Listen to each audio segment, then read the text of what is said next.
یا ایھا الرسول بلغ ما انزل الیک من ربک، اے رسول جو آپ کی طرف آپ کے رب نے نازل فرمایا اسے لوگوں کو پہنچا دیجیے. وَإِن لَّمْ تَفْعَلْ فَمَا بَلَّغْتَ رِسَالَتَهُ، اگر آپ نے ایسا نہ کیا تو آپ نے اللہ کے پیغام کو نہ پہنچایا، اور ایسا ہو نہیں سکتا. ہر نبی گناہوں سے معصوم ہے. امت کو تعلیم ہے کہ نبی کے لیے جب یہ لازم ہے کہ وہ اللہ کے پیغام کو عام کریں تو ہم پر بھی یہ لازم ہے کہ ہم کسی کی مروت نہ کریں، جو حق بات ہے اس کو عام کریں. واللہ یعصمک من الناس، آپ دین کی تبلیغ فرمائیے اور اللہ لوگوں سے آپ کی حفاظت فرمائے گا. نبی اکرم صلی اللہ علیہ وآلہ وسلم تعلیم امت کے لیے کہ آپ نے لوگوں کو یہ نظام پیش کیا. آپ نے صحابہ کرام کو مقرر کیا اور صحابہ کرام حضور کے حجرے کے باہر پہرا دیا کرتے تلوار لے کر. حضرت علی رضی اللہ تعالیٰ عنہ کے بارے میں اکثر روایتوں میں آیا کہ مدینہ منورہ میں نبی اکرم صلی اللہ علیہ وآلہ وسلم کے روضہ اقدس جہاں پر ہے وہاں پر حضور کا گھر مبارک تھا، تو وہاں پر حضرت علی پہرا دیا کرتے پوری رات ننگی تلوار کے ساتھ.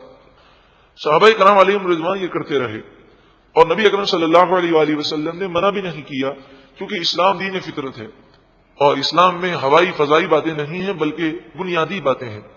تو اسلام نے ہمیں اس بات کی اجازت دی کہ اگر ہم اپنی حفاظت کرنا چاہتے ہیں تو کوئی حرج نہیں ہے، مگر حفاظت کرنے کے ساتھ ساتھ ہمارا بھروسہ نہ اسلحے پر ہوگا نہ اسباب پر ہوگا، ہمارا بھروسہ اللہ کی ذات پر ہوگا. یہ ضروری ہے. لیکن نبی اکرم صلی اللہ علیہ وآلہ وسلم پر جب یہ آیت کریمہ نازل ہوئی تو آپ نے پہرے کو ہٹا دیا اور آپ نے فرمایا اللہ تعالیٰ نے میری حفاظت کا وعدہ فرمایا ہے. آپ نے یہ پہرا ہٹا دیا. تو اس کے تحت علماء فرماتے ہیں کہ پہلے جو پہرا لگایا گیا تھا یہ پہرا لگایا گیا تھا لوگوں کی تعلیم کے لیے کہ اس طرح جو چیف آف آرمی اسٹاف ہو، مسلمانوں کا امیر ہو، لشکر اسلام ہو اور اس کا امیر ہو تو اس کی حفاظت کی یہ تقاضے ہیں اور یہ حفاظتی اقدام کرنے میں کوئی گناہ اور حرج نہیں. اور دوسرا جو عمل ہے وہ نبی اکرم صلی اللہ علیہ وآلہ وسلم کی طاقت کا اظہار ہے کہ مجھے ان پہروں کی کوئی حاجت نہ تھی، یہ تو میں نے تعلیم کے لیے رکھا، اور جب یہ قرآن پاک میں آیت نازل ہو گئی تو آپ نے وہ پہرے ہٹا دیے. اگر کوئی دشمن سے خوف کرتا ہو اور اس کے پاس حفاظتی اقدام کرنے کے لیے کوئی چیز نہ ہو تو وہ بھی غمگین نہ ہو، کیونکہ حفاظت وہ کر سکے یا نہ کر سکے حقیقت میں حافظ اور حفاظت کرنے والا صرف اور صرف اللہ تعالی ہے. ان اللہ لا یہدی القوم الکافرین، بے شک اللہ تعالی کافر قوم کو ہدایت نہیں دیتا. قل یا اہل الکتاب، اے محبوب آپ فرمائیے اے اہل کتاب، اے یہودیوں اے عیسائیوں، لستم علی شیء، تم کسی دین پر نہیں ہو، تمہارا دین کوئی حیثیت نہیں رکھتا، یہ تمہارے من گھڑت دین ہے یہودیت عیسائیت. تم اس وقت تک کسی دین پر نہیں ہو حتی یہاں تک کہ تقیم التوراۃ والانجیل، یہاں تک کہ تم توریت اور انجیل پر عمل کرو. وما انزل الیکم من ربکم، اور جو تمہاری طرف تمہارے رب کی طرف سے نازل کیا گیا اس پر تم عمل نہ کرو، اس پر ایمان نہ لاؤ، اس وقت تک تم حق پر نہیں ہو. وَلَيَزِيدَنَّ كَثِيرًا مِّنْهُمْ مَا أُنزِلَ إِلَيْكَ مِن رَّبِّكَ طُغْيَانًا وَكُفْرًا. اسی بات کو پھر دہرایا گیا، جب انسان کا دل گندا ہوتا ہے تو نور والی باتیں سن کر وہ نور حاصل نہیں کرتا بلکہ گندگی میں اور اضافہ ہو جاتا ہے. لیکن جب دل کے اندر تعصب کی گندگی نہ ہو، دل کے اندر انبیاء اولیاء کی بے ادبی نہ ہو، دل کے اندر اللہ کی محبت ہو اور پھر وہ سمجھنے کے لیے آگے آتا ہے تو یہ قرآن ان کے دلوں کو منور کر دیتا ہے. تو فرمایا کہ جو قرآن آپ کی طرف نازل کیا گیا آپ کے رب کی طرف سے، اسے سن کر یہ یہودی یہ عیسائی کفر میں اور سرکشی میں اور بڑھ جاتے ہیں، ہدایت نہیں ملتی بلکہ اور کفر میں آگے بڑھتے ہیں. فلا تأس علی القوم الکافرین، بس آپ کافر قوم پر افسوس نہ کریں. ان الذین آمنوا، بے شک وہ لوگ جو ایمان لائے، والذین ہادوا، اور جو یہودی ہیں، والصابئون، اور جو ستارے کی پوجا کرنے والے ہیں، والنصارى، اور جو عیسائی ہیں، من آمن باللہ والیوم الآخر، ان میں سے ان یہودیوں ستارہ پرست اور عیسائیوں میں سے جو بھی اللہ پر ایمان لائے اور آخرت پر ایمان لائے، وعمل صالحا، اور اچھے عمل کرے، فلا خوف علیہم ولا هم یحزنون، نہ ان پر کوئی خوف ہوگا اور نہ وہ غمگین ہوں گے۔ اب دیکھیں یہاں پر اللہ پر ایمان لانے کا ذکر ہے اور آخرت پر ایمان لانے کا ذکر ہے۔ یہاں پر کتابوں پر ایمان لانے کا، فرشتوں پر ایمان لانے کا، تقدیر پر ایمان لانے کا، رسولوں پر ایمان لانے کا بظاہر ذکر محسوس نہیں ہوتا، لیکن مفسرین فرماتے ہیں کہ اللہ پر جو ایمان لائے گا وہ رسولوں پر بھی ایمان رکھے گا، فرشتوں پر بھی ایمان رکھے گا، اور تقدیر پر بھی ایمان رکھے گا، کتابوں پر بھی ایمان رکھے گا، کیونکہ جسے اللہ سے محبت ہوگی وہ اللہ کی تمام باتوں پر ایمان لائے گا اور اللہ کی فرمانبرداری کرے گا۔ لقد اخذنا میثاق بنی اسرائیل، بے شک ہم نے بنی اسرائیل سے پختہ وعدہ لیا، وارسلنا الیہم رسلا، اور ان کی طرف کئی رسولوں کو ہم نے بھیجا، کلما جاءہم رسول بما لا تہوی انفسہم، ایک وجہ بتائی جا رہی ہے کہ رسولوں کی نافرمانی انہوں نے کیوں کی۔ فرمایا جب کبھی ان کے پاس کوئی رسول لے کر آتے ایک ایسا حکم جو ان کے نفس کو برا لگتا، بھاری لگتا، فریقا کذبوا، ان میں سے ایک گروہ کو وہ جھٹلا دیتے، وہ فریقا یقتلون، اور انبیاء کے ایک گروہ کو وہ شہید کر دیتے۔ صرف کس وجہ سے کہ نبی جو حکم بتا رہے ہیں وہ حکم ان کے نفس کو برا لگتا ہے، اس لیے وہ نبی کے دشمن ہو جاتے۔ اور بنی اسرائیل کا یہ معمول تھا کہ اگر کوئی انہیں نصیحت کرتا اور یہ ان کے نفس کے خلاف ہوتی تو وہ اس مبلغ کے بھی دشمن ہو جاتے۔ آج دیکھ لیجیے کہ مسلمانوں پر کیسا برا وقت ہے کہ مسلمان اول تو گناہوں میں پڑے ہوئے ہیں، اور پھر کوئی انہیں سمجھائے اور کہے کہ بھئی آپ کیا کر رہے ہیں، تو لوگ کیسا الٹا سیدھا جواب دیتے ہیں، کتنے ناراض ہوتے ہیں۔ اللہ تعالی ہمیں عقل سلیم عطا فرمائے۔ نصیحت کی بات کوئی بھی کرے، ہمیں یہ کوشش کرنی چاہیے کہ نصیحت کی بات اگر صحیح ہو تو اسے قبول کر لینا چاہیے۔ وَحَسِبُوا أَلَّا تَكُونَ فِتْنَةٌ، ان یہودیوں عیسائیوں نے اتنے بڑے بڑے گناہ کیے، خصوصاً یہودیوں نے، اور وہ یہ گمان کرتے ہیں کہ ان پر کوئی عذاب نہ ہوگا، ان کی پکڑ نہ ہوگی، یہ گمان کرتے ہیں اتنے غلط کام کرنے کے باوجود۔ فَعَمُوا، پس وہ اندھے ہو گئے، وَصَمُّوا، اور بہرے بن گئے، نہ حق کو دیکھتے ہیں نہ حق کو سننے کو تیار ہیں، کیونکہ ان کا ذہن ہو گیا کہ ہم کچھ بھی کر لیں ہماری پکڑ نہیں ہوگی۔ ثم تاب اللہ علیہم، پھر انہوں نے توبہ کی اور اللہ نے ان کی توبہ قبول فرمائی۔ حضرت موسیٰ علیہ الصلوۃ والسلام کے بعد جب ان پر مصیبتیں آئیں اور کافر قوم مسلط ہو گئی تو یہ رجوع لائے اور توریت کے احکام کو ماننے لگے، توبہ کی۔ پھر دوبارہ جب حکومتیں ملی، ثم عموا وصموا کثیر منہم، ان میں سے اکثر اندھے ہو گئے اور بہرے بن گئے، حق کو نہ دیکھتے ہیں نہ حق کو سنتے ہیں۔ اللہ بصیر بما یعملون، اور اللہ ان کے تمام اعمال کو خوب دیکھ رہا ہے۔ تو یہ یہودیوں کا عالم ہے کہ جو یہ کہتے ہیں کہ ہماری پکڑ نہیں ہوگی۔ مسلمان ایسا کبھی نہیں سوچ سکتا۔ بڑے بڑے نیک اللہ کے بندے گزرے، لیکن پھر بھی وہ ہر وقت اسی بات پر ڈر محسوس کرتے کہ کہیں ہماری پکڑ نہ ہو جائے۔ لیکن ہم گناہ کرنے کے باوجود اگر یہ سوچیں کہ ہماری گرفت نہیں ہوگی، اللہ کے عذاب سے بے خوف ہو جائیں، تو یہ بہت بڑی نادانی ہے۔ لقد کفر الذین قالوا، بے شک ان لوگوں نے کفر کیا جنہوں نے یہ کہا، ان اللہ هو المسیح ابن مریم، ان عیسائیوں میں سے دو فرقے ہیں جن کا نام یعقوبیہ اور ملکانیہ ہے۔ ان کا عقیدہ یہ تھا کہ نعوذ باللہ من ذالک، نعوذ باللہ من ذالک، حضرت مریم نے اللہ کو جنا، نعوذ باللہ من ذالک۔ اور یہ جو کرسمس مناتے ہیں اور ہیپی کرسمس اور اس طرح کی باتیں کہتے ہیں، اس میں بھی بعض علماء کی یہ رائے ہے کہ کرسمس کے معنی ہے اللہ نے بیٹا جنا، نعوذ باللہ من ذالک۔ تو مسلمانوں کو ایسے کلمات، یہ تو میں نے سمجھانے کے لیے عرض کیا، خوش ہو کر کسی کو ہیپی کہہ کر یہ کہنا مسلمانوں کو یہ زیب نہیں دیتا۔ تو ان میں ایک فرقہ حضرت عیسیٰ علیہ السلام کو خدا کا بیٹا مانتا ہے، اور دو فرقے یعقوبیہ اور ملکانیہ، عیسائیوں کے یہ دو فرقے ہیں جو یہ کہتے ہیں کہ حضرت عیسیٰ علیہ السلام اللہ ہی ہیں، نعوذ باللہ من ذالک۔ اللہ تعالیٰ نے جسم اختیار کر کے دنیا میں اللہ آ گیا اور پھر وہ دوبارہ اوپر چلا گیا، نعوذ باللہ من ذالک۔ تو فرمایا کہ ان لوگوں نے کفر کیا جنہوں نے ایسا کلمہ کہا اور شرک کیا۔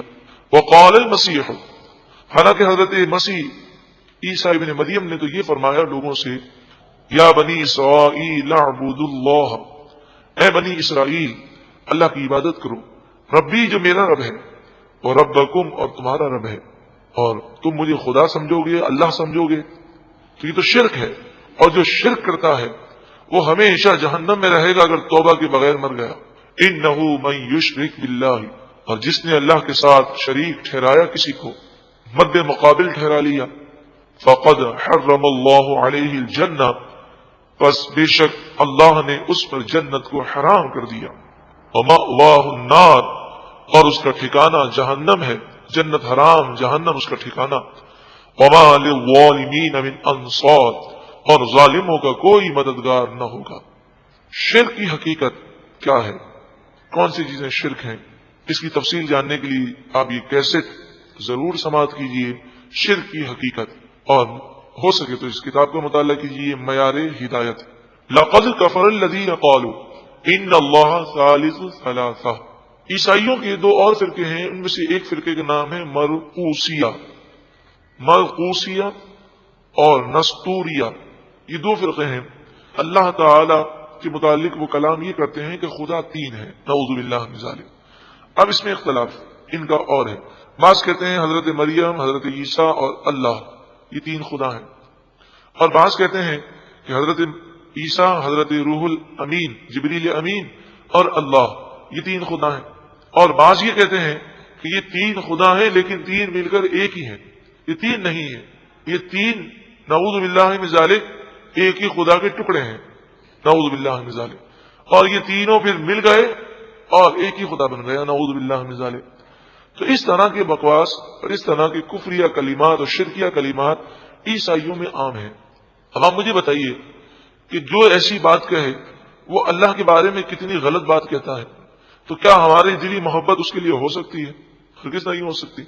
لقد کفر الذین قالوا ان اللہ ثالث ثلاثہ، بے شک ان لوگوں نے کفر کیا، شرک کیا، جنہوں نے کہا کہ تین میں سے تیسرا اللہ ہے، تین خداؤں میں سے تیسرا نعوذ باللہ من ذالک اللہ ہے۔ انہوں نے کہا اے لوگوں سنو، وما من الہ الا الہ واحد، ایک ہی معبود ہے، اس کے علاوہ کوئی معبود نہیں، عبادت صرف اسی کی کرنی ہے، وہی خدا ہے، وہی رب ہے، وہی مالک حقیقی ہے۔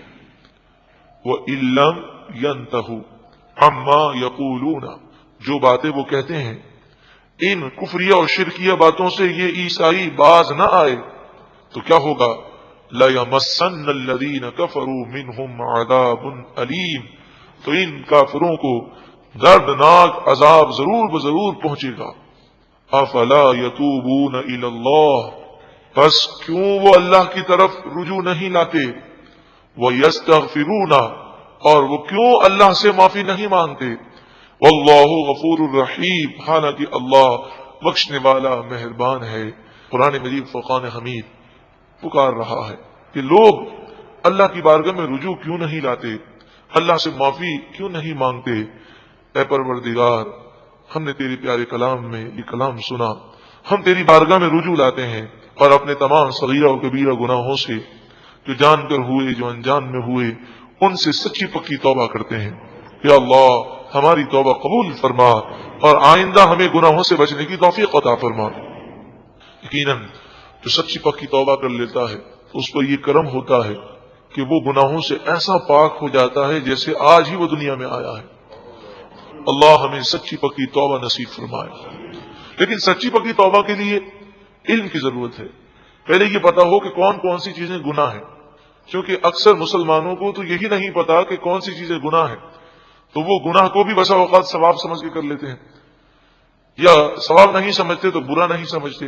تو گناہ کو گناہ پہلے سمجھنا ضروری ہے، جب گناہ کو گناہ سمجھیں گے تو ندامت ہوگی، شرمندگی ہوگی، اور پھر توبہ کی توفیق نصیب ہوگی۔ مل مسیح ابن مریم الا رسول، مسیح ابن مریم عیسیٰ علیہ السلام تو اللہ کے عظیم رسول ہیں، وہ عظیم رسول ہیں، اللہ کے نیک بندے ہیں، اللہ نے انہیں طاقتیں ہیں، قوتیں ہیں، قدرتیں عطا فرمائیں، وہ مردوں کو زندہ کرتے، بیماروں کو شفا دیتے، مگر وہ خدا نہیں ہے، خدا کے بیٹے نہیں ہیں۔ انہیں جو طاقت ہے وہ اللہ کی عطا سے ہے، اور جو وہ تصرف کرتے ہیں باذن اللہ کرتے ہیں۔ قد خلت من قبلہ الرسل، حضرت عیسیٰ علیہ السلام سے پہلے بھی کئی رسول دنیا میں تشریف لائے اور دنیا سے تشریف لے گئے. وَأُمُّهُ صِدِّيقَةٌ، اور حضرت عیسیٰ علیہ السلام کی والدہ وہ سچی ہیں اور بہت سچی ہے، انہوں نے کوئی گناہ نہیں کیا. دیکھیے قرآن یہاں پر شرک کی مذمت کر رہا ہے، مگر شرک کی مذمت میں یہ انداز نہیں کہ عیسیٰ علیہ السلام یا ان کی والدہ کی توہین کی جائے، بلکہ ان کے مقام کو بیان کیا گیا اور پھر یہ کہا گیا کہ وہ خدا نہیں ہے. کانا یاکلان الطعام، وہ دونوں کھانا کھاتے اور خدا کھانا کھانے سے پاک ہوتا ہے. انظر کیف نبین لہم الآیات، دیکھو ہم ان کے لیے کیسے کیسی نشانیاں بتاتے ہیں. ثم انظر انا یؤفکون، پھر دیکھو وہ کیسے اوندے منہ بھاگتے ہیں. اتنا واضح کلام ہونے کے باوجود بھی ایمان نہیں لاتے. تو بات یہاں پر یہ چلی کہ عیسائیوں کے شرکیہ کفریہ عقیدے کی مذمت ہے، اور یہ سمجھانا مقصود ہے کہ تم نے عیسیٰ علیہ السلام کو خدا سمجھا یا اللہ سمجھا یا خدا کا بیٹا سمجھا، معبود سمجھا، تم ان کی پوجا کرتے ہو. اس کے باوجود بھی ان سے شرک کو دور کرنے کے لیے حضرت عیسیٰ علیہ السلام کی بے ادبی نہیں کی گئی. لیکن کتنا افسوس ہوتا ہے، انگریزوں کے دور میں ایک شخص نے کتاب لکھی، اس کتاب میں وہ لکھتا ہے اور کہتے ہیں یہ انگریزوں ہی کے کہنے پر لکھی، مسلمانوں میں آگ بھڑکانے کے لیے لکھی. وہ کتاب میں یہ لکھتا ہے کہ خطرہ یہ ہے کہ کہیں مسلمان شرک میں مبتلا نہ ہو جائیں، اس لیے انبیاء اور اولیاء کی تعظیم و توقیر بیان نہ کرو، ان کے فضائل نہ بیان کرو، ان کے نقص بیان کرو. نعوذ باللہ من ذلک. اس مفہوم کا کلام اس نے کہا. انبیاء اور اولیاء کو اللہ نے جو مقام دیا وہ تو بیان کرنا ہی ہے. قرآن نے یہ نہیں کہا عیسیٰ علیہ السلام بے بس ہیں، بلکہ کہا کہ ہاں وہ مردوں کو زندہ کرتے تھے، لیکن کیا کہتے تھے کہ میں مردے زندہ کرتا ہوں باذن اللہ، میں خدا نہیں ہوں، خدا کا بیٹا نہیں ہوں، یہ اللہ کی دی ہوئی طاقت ہے. تو ہم بھی حضور اقدس صلی اللہ علیہ وآلہ وسلم کی شان بیان کریں، آپ کے فضائل بتائیں، آپ کی طاقت بتائیں، آپ کے معجزات بتائیں، مگر ساتھ میں یہ بھی کہہ دیں کہ حضور صلی اللہ علیہ وآلہ وسلم نہ خدا ہیں نہ خدا کے بیٹے ہیں، آپ جو کام کرتے ہیں یہ اللہ کی دی ہوئی طاقتیں ہیں اور باذن اللہ یہ تصرف ہے. تو کوئی حرج نہیں ہے. اور الحمدللہ مسلمانوں میں آپ کسی بھی مسلمان کو پوچھ لیجیے، نبی اکرم صلی اللہ علیہ وآلہ وسلم کو قربان جائیے، یہ حضور کا معجزہ ہے. کسی بھی مسلمان سے پوچھ لیجیے، وہ حضور کو نہ خدا مانتا ہے نہ خدا کا بیٹا مانتا ہے، نہ حضور کی وہ پوجا کرتا ہے، وہ عبادت صرف اللہ کی کرتا ہے. حالانکہ دیگر قومیں شرک میں مبتلا ہوئی، نبی اکرم صلی اللہ علیہ وآلہ وسلم کا یہ کرم ہے، آپ کا یہ معجزہ ہے، اور آپ نے اس کی خبر پہلے ہی دے دی. آپ نے فرمایا واللہ انی ما اخاف علیکم ان تشرکوا بعدی ولکن اخاف ان تتنافسوا فیہا، خدا کی قسم بے شک مجھے اس بات کا کوئی خوف نہیں کہ تم میرے بعد شرک کرو گے، میری امت شرک میں مبتلا نہیں ہوگی. یہ حضور نے فرمایا بخاری شریف میں، یہ حدیث پاک امام بخاری علیہ رحمہ نے لکھی. اب خدا کی قسم کہہ کر فرما رہے ہیں اور پھر فرماتے ہیں ہاں مجھے اس بات کا خوف ضرور ہے کہ میری امت دنیا کی محبت میں گرفتار ہو جائے. تو آج واقعی ہم دیکھ رہے ہیں. قل، اے محبوب آپ فرمائیے، اتعبدون من دون اللہ، کیا تم اللہ کو چھوڑ کر ان بتوں کی پوجا کرتے ہو، ما لا یملک لکم ضرا ولا نفعا، جو تمہارے لیے نقصان اور نفع کے کچھ بھی مالک نہیں. واللہ هو السمیع العلیم، اور اللہ خوب سننے والا علم والا ہے. حقیقت میں اگر دوا میں شفا ہے اور دوا میں نفع ہے تو یہ نفع کیوں ہے؟ باذن اللہ. اگر کسی چیز میں ضرر ہے، زہر کھائیں تو نقصان ہے، ذاتی ضرر نہیں ہے، یہ ضرر باذن اللہ ہے. اس آیت کریمہ سے آج کل کے یورپ کے لوگوں کا اعتراض ختم ہو گیا. بعض لوگ یہ اعتراض کرتے ہیں کہ قرآن پاک میں ہے کہ میں اس کی پوجا کیوں کروں کہ جو نہ مجھے نقصان دے نہ نفع دے. تو وہ یہ اعتراض کرتے ہیں کہ سورج کی جو لوگ پوجا کرتے ہیں، سورج کبھی کبھی نقصان دیتا ہے اور کبھی نفع دیتا ہے. دریا کی جو پوجا کرتے ہیں تو دریا نفع بھی دیتا ہے اور سیلاب کی صورت میں نقصان بھی دیتا ہے. کوئی درخت کی پوجا کرتا ہے تو درخت نفع بھی دیتا ہے. تو ہم اس کا یہ جواب دیں گے یہاں نفع اور ضرر سے مراد ذاتی ضرر اور ذاتی نفع ہے. اگر دریا میں نفع ہے تو یہ نفع کس نے دیا؟ اللہ کی عطا سے ہے. اللہ تعالی چاہے تو نفع والی چیزیں نقصان دینے لگے اور نقصان دینے والی چیزیں نفع دینے لگے. تو ساری چیزیں، ساری طاقتیں اللہ کے دست قدرت میں ہیں، یہاں یہ مراد ہے۔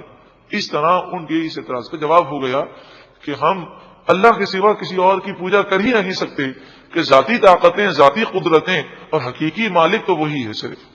واللہ هو السمیع العلیم، اور اللہ خوب سننے والا، علم والا ہے۔ قل، اے محبوب آپ فرمائیے، یا اہل الکتاب، اے اہل کتاب، لا تغلو فی دینکم غیر الحق، تم اپنے دین میں ناجائز اضافہ نہ کرو، رد و بدل نہ کرو۔ یہودیوں عیسائیوں نے توریت انجیل میں اضافہ کیا، رد و بدل کیا۔ ولا تتبعوا اہواء قوم، اور کسی قوم کی خواہشات کی پیروی نہ کرو۔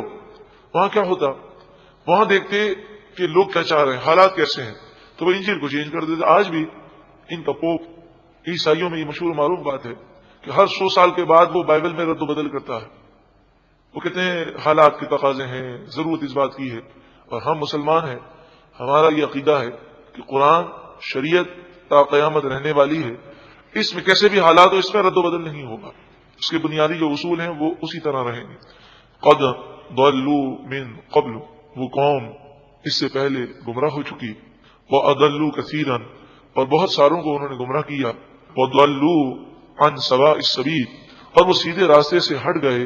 تو ایسے لوگوں کی پیروی نہ کرو، تم اللہ اور اس کے رسول کی فرمانبرداری کرو۔